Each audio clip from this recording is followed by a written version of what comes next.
Saat ini kita masih di negara Sakura, dan cerita kali ini ada bau melankolis dari anak-anak remaja.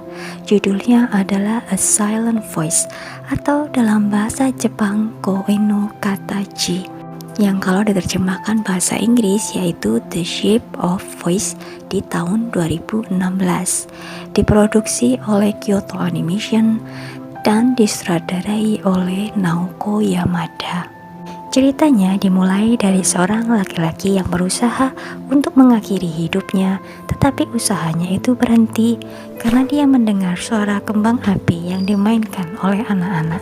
Dan di saat itu ia mulai teringat akan cerita masa lalu yang merupakan titik awal adanya kejadian ini. Laki itu bernama Shoya Ishida. Pada saat itu dia duduk di sekolah dasar. Pada suatu hari datanglah murid baru di sekolahnya yang bernama Shoko Nishimiya, seorang gadis yang memiliki kekurangan pada pendengaran atau disebut dengan tunarungu. Walaupun dia memiliki kekurangan, namun dia berusaha untuk menjalin pertemanan dengan teman-teman sekelasnya melalui sebuah buku. Karena kekurangan yang dimiliki gadis inilah yang membuat Ishida mulai melakukan pembulian kepadanya, karena ia merasa kehadiran gadis ini mengganggu keseimbangan sosial. Kasus pembulian akhirnya sampai ke telinga kepala sekolah. Karena kasus ini mengakibatkan Nishimiya kehilangan alat bantu dengar sebanyak 8 buah, dan ada juga beberapa yang menjadi rusak. Guru kelas segera menunjuk Ishida untuk mengakui apa yang sudah diperbuatnya. Dan Ishida juga menunjuk bahwa teman-temannya juga melakukan hal yang sama. Sejak itu teman-temannya melakukan pembulian juga terhadap Ishida, sama seperti yang dia lakukan pada Nishimiya. Pada suatu hari Nishimiya terlihat sedang membersihkan meja Ishida. Hal ini diketahui Ishida dan mereka berdua menjadi bertengkar. Dan akhirnya Nishimiya dipindahkan sekolah oleh ibunya. Ternyata saat itu Nishimiya membersihkan pesan-pesan kebencian dari teman-temannya yang ditujukan pada Ishida. Saat Ishida dilempar jatuh ke kolam oleh teman-temannya, ia menemukan buku Nishimiya yang dilemparnya ke kolam itu. Beberapa tahun kemudian, Ishida duduk di sekolah menengah atas dan dia menjadi seseorang yang antisosial atau bisa disebut juga sosiofobia. Artinya memiliki ketakutan bergaul dengan orang lain karena dia dijauhi oleh teman-temannya dan sebagai hukuman dan rasa bersalah terhadap Nishimiya. Lalu Ishida mulai datang ke kelas bahasa dengan maksud mengembalikan buku Nishimiya. Keesokan harinya, niatan untuk menghilangkan dirinya seperti pada adegan awal tadi akhirnya diketahui oleh ibunya. Di saat itu Ishida pun berjanji pada ibunya tidak akan melakukan hal itu lagi karena diancam akan membakar uang hasil kerja sambilan yang terkumpul sebanyak 1,7 juta yen yang telah diserahkan pada ibunya. Saat Ishida sampai di sekolah, dia melihat seseorang yang sedang dibuli dengan kedok meminjam sepedanya. Lalu Ishida menolongnya dengan memberikan sepedanya sendiri. Ternyata sepeda itu tidak kembali padanya. Akhirnya ia pulang dengan berjalan kaki. Padahal pada hari itu Ishida berniat menemui kembali Nishimiya yang selalu memberi makan ikan koi setiap hari Selasa. Di tengah jalan tidak sengaja dia menemukan kupon roti Perancis murah. Segera Ishida mengambilnya dan membeli roti itu sebagai alasan bisa menemui Nishimiya. Sampainya di kelas Nishimiya, Ishida bertemu dengan seseorang yang mengatakan bahwa Nishimiya tidak ada di sana dan segera mengusir Ishida, padahal jelas-jelas kelihatan Nishimiya ada di sana. Akhirnya Ishida pulang. Di tengah perjalanan dia bertemu dengan teman yang dibully tadi pagi dengan membawa sepeda Ishida yang dia temukan di pinggir sawah.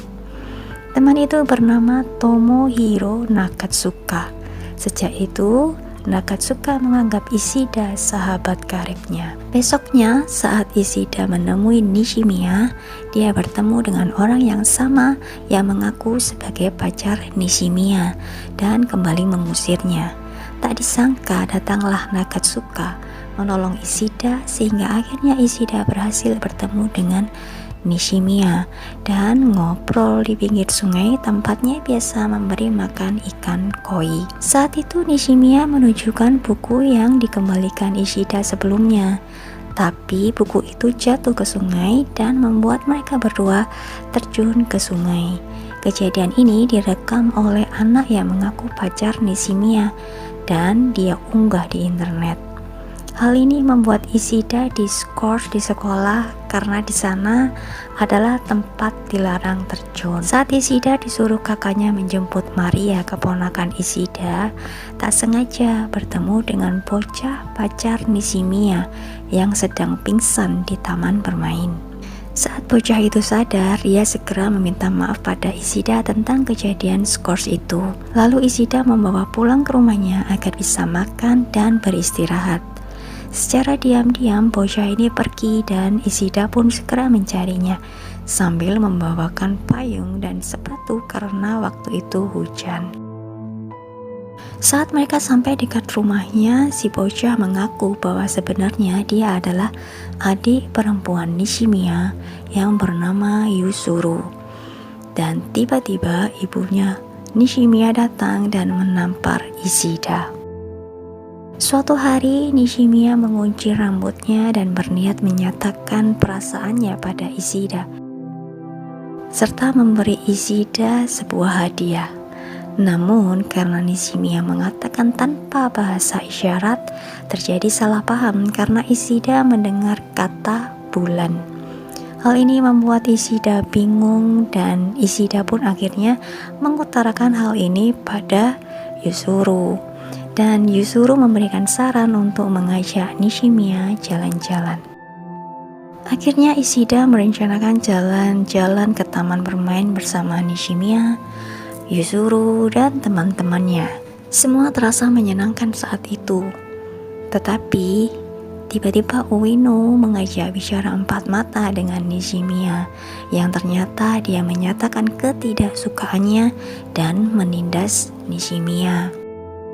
Keesokannya di sekolah, Kawai membuka masa lalu Ishida. Ishida kembali sedih dan pergi ke tempat ikan koi dan bertemu dengan Nishimiya dan juga ada Yuzuru. Teman-teman yang lain pun menyusul dan keadaan menjadi tegang karena saling menyalahkan satu sama lain. Keesokannya saat Ishida kembali ke tempat koi itu, Nishimiya tidak tampak di sana dan ternyata neneknya meninggal dunia. Ishida pun menghibur Nishimiya dengan mengajak jalan-jalan ke pedesaan.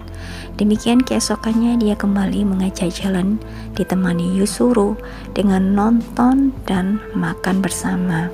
Saat Ishida mengajak jalan lagi besok, Nishimiya mengajak Ishida ke rumahnya untuk membantu mereka membuat kue karena ibunya berulang tahun.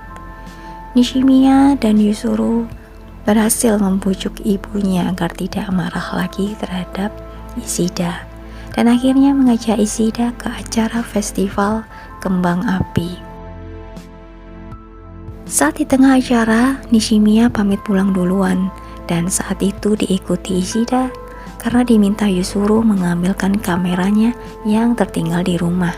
Saat sampai di rumah, Ishida melihat Nishimiya sedang di balkon bersiap menjatuhkan dirinya. Segera Ishida berlari meraih tangan Nishimiya dan saat berhasil menyelamatkan Nishimiya, Ishida kehilangan keseimbangan dan akhirnya jatuh ke sungai dan membuatnya koma. Nishimiya mendatangi satu persatu temannya untuk meluruskan masalah dengan Ishida. Pada suatu malam, Nishimiya bermimpi tentang Ishida yang mengucapkan perpisahan dengannya. Nishimiya segera bangun dan berlari ke tempat ikan koi dan terduduk dalam tangisan. Di rumah sakit, Ishida terbangun dari komanya dan segera berlari mencari Nishimiya pergi ke tempat ikan poi pula.